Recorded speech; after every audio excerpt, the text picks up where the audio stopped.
turma no chat está pedindo muito que a gente fale sobre o estado de saúde do Jair Bolsonaro. Ele teve uma queda durante a noite, durante a madrugada, bateu com a cabeça. Vou aproveitar o Vinícius Benítez. Ele é neurocirurgião, ele é um cirurgião de coluna, não é um especialista, não é, né, especialista no problema principal que o Bolsonaro tem.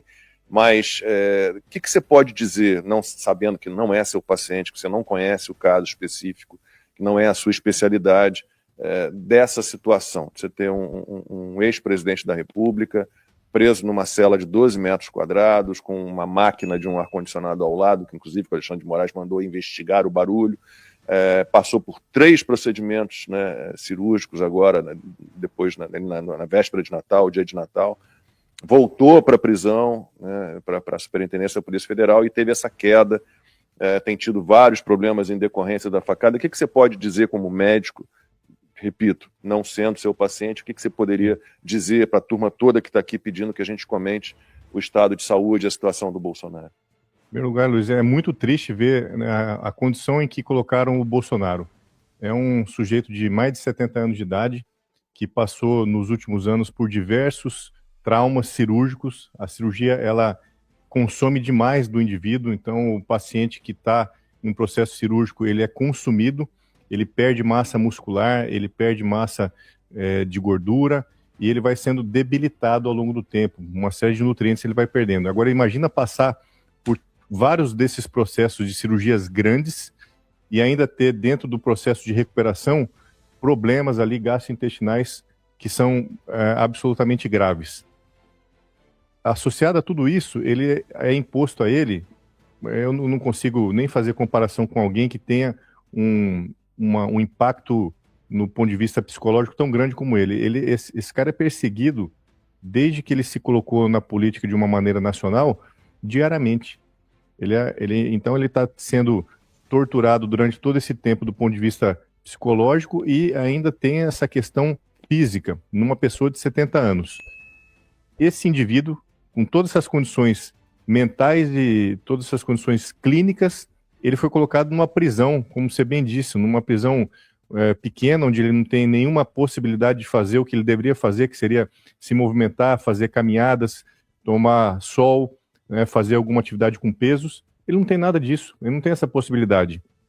Sabe-se lá em que condições de alimentação ele está sendo colocado, com certeza muito longe da alimentação ideal que um paciente com todos os problemas de saúde gástricos e intestinais provocados pelas múltiplas cirurgias e pela facada que ele tomou, e ainda dentro desse contexto ele tem que ser deslocado para o hospital, fazer procedimentos cirúrgicos. É claro que ele está muito debilitado, então a gente tem que compreender que a situação que o Bolsonaro está hoje é uma situação delicada, uma situação de consumpção, né, que a gente está sendo consumido do ponto de vista clínico, do ponto de vista físico e também do ponto de vista mental. Sendo esse o Bolsonaro de hoje, é óbvio que ele não tem condições de se manter sozinho dentro de uma cela. Qualquer indivíduo das nossas famílias que tivesse com 70 anos em condições semelhantes ao que eu estou colocando, ele estaria recebendo cuidados aí 24 horas por qualquer um de nós. Eles só perceberam que ele tinha tido uma queda de manhã. Pois é, isso é um completo absurdo, porque ele está sendo largado numa cela, só que não é um de nós aqui com condições boas de saúde que estamos numa situação como essa. É uma pessoa que muitas vezes ele pode acontecer o que ele teve, eventualmente perdeu a consciência. O grau de debilidade física que o Bolsonaro está, eu não tenho conhecimento profundo, mas só pelo meu conhecimento médico, óbvio, de saber as condições clínicas que ele está sendo submetido, cirúrgicas e do ponto de vista mental, ele pode ter uma perda de consciência a qualquer momento, um desmaio por queda de pressão, por hipoglicemia, por uma série de condições clínicas e cair dentro de uma cela que ele está sozinho, sendo que ele não vai ser atendido no mesmo momento. E outra, ele não era nem para estar nesse momento de pós-operatório deixado sozinho para fazer qualquer tipo de atividade. A gente, qualquer um de nós aí que esteja assistindo sabe muito bem, você tem um idoso na família e ele acabou de passar por uma cirurgia, você vai deixar esse idoso se levantar para ir no banheiro sozinho? Claro que não. Você vai orientar ele a te chamar, ou vai colocar alguém para dormir no mesmo cômodo, para que nessa fase inicial pós-cirúrgica você faça um acompanhamento e não deixe ele sozinho, porque ele está sob risco de queda. E pelo que foi noticiado, né, que a Michelle colocou nas redes sociais dela, ele teve uma queda, sofreu uma queda e teve um trauma de crânio. E aí a gente começa a complicar mais a situação. Qual foi a gravidade desse trauma de crânio? A gente lembra que o Lula recentemente teve uma queda, bateu a cabeça. Fez 2 cirurgias. E acabou sendo submetido a 2 cirurgias, porque ele fez um hematoma, que não foi um hematoma imediato, foi um hematoma subdural crônico, que foi drenado ali algumas semanas depois desse trauma.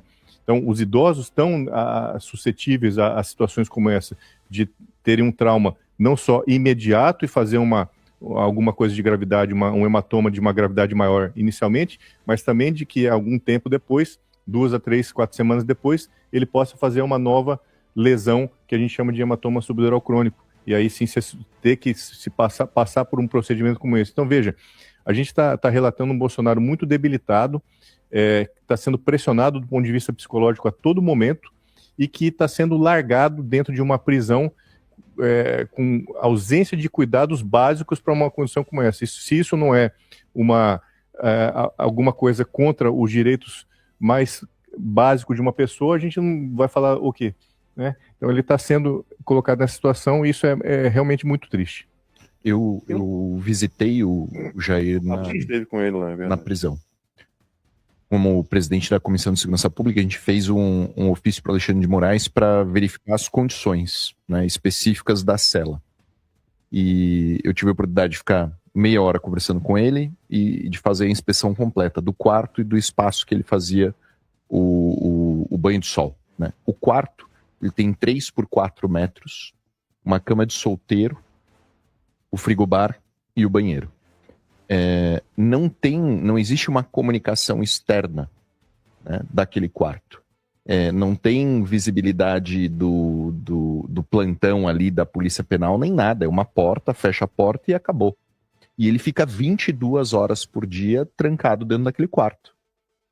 2 horas fora do quarto é a mesma coisa que o Secote, né? Os prisioneiros de El Salvador ficam fora.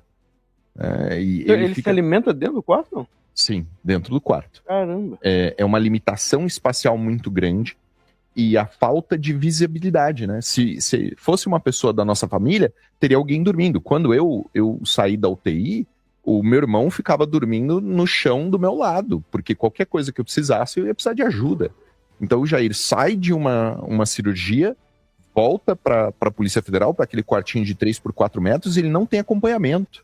Uma pessoa que, numa situação fora, uma situação normal, teria um acompanhamento ali de um familiar, de um enfermeiro. Ele fica abandonado. Ele fica trancado dentro de uma sala 22 horas por dia, sem contato, sem fiscalização, sem nada.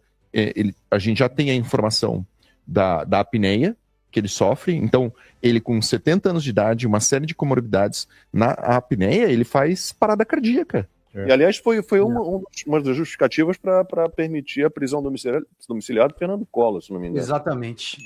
Lacombe, diga, Silvio. Não, só trazer talvez uma informação para tranquilizar um pouco a audiência. Eu acabei de falar com o doutor Cláudio Birolini, ele respondeu aqui, confirmando todas as informações que vocês já trouxeram. Ele disse que o presidente Jair Bolsonaro, que a situação está sob controle, ele está sob os cuidados agora do doutor Brasil Caiado, que é um cardiologista, e decidiram fazer uma tomografia para averiguar, para procurar mais detalhes. Inspira, evidentemente, cuidados, ele está sendo atendido, mas apenas a título de tranquilizar, ele disse que a situação está sob controle. Parece que o presidente teve um corte, caiu de fato, bateu a cabeça num móvel, enfim, só confirmando as informações, mas o Dr. Cláudio está dizendo que ele vai passar por uma tomografia agora para fazer uma análise mais detalhada do que pode ser, do que pode ter resultado dessa queda. Ele acabou de me responder aqui, Lacombe.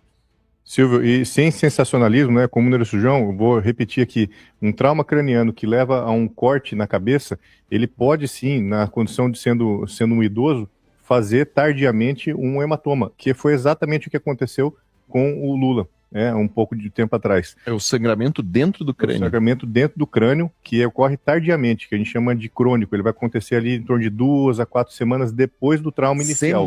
As semanas do trauma inicial. Como que você faz esse acompanhamento? Então, você faz um acompanhamento clínico, vai fazer uma tomografia. Então, pelo que o Silvio acabou de trazer para a gente, ele vai ser submetido a uma tomografia para ver se não tem nenhum sangramento imediato, mas clinicamente tem que ser acompanhado para ver se daqui a algum tempo ele vai sofrer alguma alteração mental, alguma dor de cabeça crônica, e aí sim ser submetido a um novo exame de tomografia para uma reavaliação.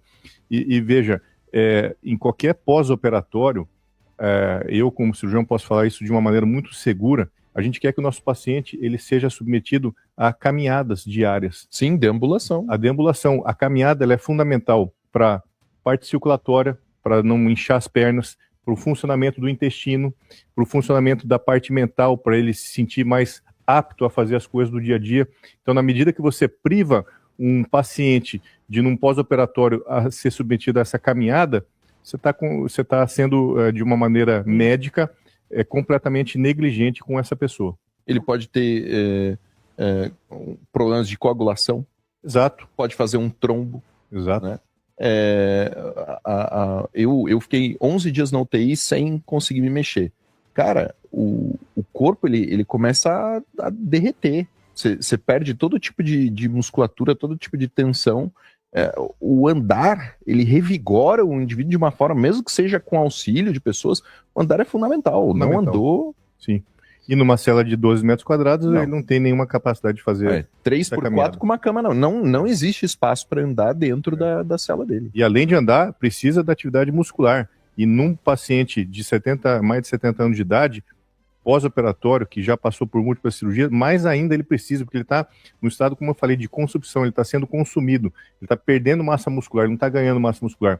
Então ele tem que ser submetido a esse trabalho de fortalecimento muscular, fisioterapia para melhora do condicionamento geral dele, para a capacidade de fazer coisas básicas, até se levantar de uma cadeira, por exemplo, ele em algum momento vai começar a ter dificuldade. Não, eu acho que a defesa... Pode falar, Silvio. Perdão, não. O que reforça a necessidade, a urgência de uma prisão domiciliar imediata. Porque o Lacombe falava há pouco sobre uma comparação, até por uma questão de equidade, com o caso do Fernando Collor de Mello, que é um ex-presidente condenado. Aliás, o trânsito em julgado da sentença do Collor é infinito. E passou pelo próprio gabinete do ministro Alexandre de Moraes a concessão da prisão domiciliar ao Collor, mais de 8 anos por corrupção. Crimes envolvendo uma subsidiária da Petrobras. O Fernando Collor está no seu apartamento em Alagoas, diante das belíssimas praias, talvez algumas das mais lindas praias, né, do litoral brasileiro, lá porque sofre de apneia de sono, transtorno bipolar e Parkinson. Não tenho nenhum tipo de conhecimento sobre o estado clínico, não sou médico. Mas fato é que a situação do presidente Jair Bolsonaro, o doutor falava agora há pouco, é uma situação delicadíssima de quem passou por uma sequência de cirurgias ao longo dos últimos anos, desde o fatídico 6 de setembro de 2018 até a virada do ano, agora. Uma sequência de cirurgias. E agora um episódio de uma queda, ou seja, não sabemos sequer o tempo que demorou para ele ser assistido, o tempo que demorou, se foi só, talvez no período da manhã, descobriram que o presidente tinha caído, se ele conseguiu chamar alguém ou não. Ele não está passando por fisioterapia para recuperação dessa cirurgia. Ele não consegue caminhar. Ele talvez não esteja recebendo a dieta adequada para uma cirurgia invasiva dessa proporção. Isso é tortura. Eu acho que a gente precisa dizer que o presidente Jair Bolsonaro está debaixo de tortura. É impossível não dar a ele o mesmo benefício que um ex-presidente corrupto teve, que é estar na sua casa, amparado por familiares, bem assistido, e podendo ter acesso à fisioterapia, acesso a caminhadas e talvez a uma emergência médica, como aconteceu. Queda nesta idade, nesta altura, diante de um estado clínico como esse, pode ser fatal. Uma recente crise política no Brasil se desenrola em 3 frentes distintas. Vamos dar uma olhada. Olha, tudo começou com uma única decisão bem polêmica do Supremo Tribunal Federal, o STF. E essa decisão acabou gerando uma disputa de poder entre as maiores instituições do país. A faísca da crise foi uma decisão monocrática, ou seja, de um juiz só, o ministro Gilmar Mendes. Essa atitude foi vista por muitos como uma blindagem do tribunal contra a fiscalização do Congresso. A resposta do Congresso Nacional foi imediata, um verdadeiro contra-ataque. A Câmara não perdeu tempo, acelerou um projeto para limitar os poderes individuais dos ministros do STF. E olha que interessante, a indignação com a decisão uniu tanto o governo quanto a oposição. O senador Eduardo Girão, da oposição, cobrou uma atitude firme do Senado, não só discursos. E para complicar ainda mais o cenário, outra crise estava se formando, dessa vez na Polícia Federal. Policiais relatam que pagamentos para operações de campo estão atrasados há até 2 meses. A associação da categoria já avisou: sem pagamento, as operações policiais podem parar completamente. E essa confusão toda não ficou só aqui no Brasil, não. O conflito foi parar lá fora. Em uma entrevista nos Estados Unidos, o deputado Eduardo Bolsonaro levou o assunto para o cenário internacional. Ele fez uma comparação direta entre a situação do pai dele e a de Donald Trump. Para sustentar a tese de injustiça política, ele listou vários pontos durante a entrevista. Bom, com tudo isso acontecendo, o cenário para as eleições de 2026 fica bem incerto e explosivo. Para os apoiadores da oposição, existem alguns caminhos possíveis para tentar virar o jogo. No fim, a crise deixa o Brasil com perguntas essenciais sobre seu futuro e o equilíbrio entre os poderes.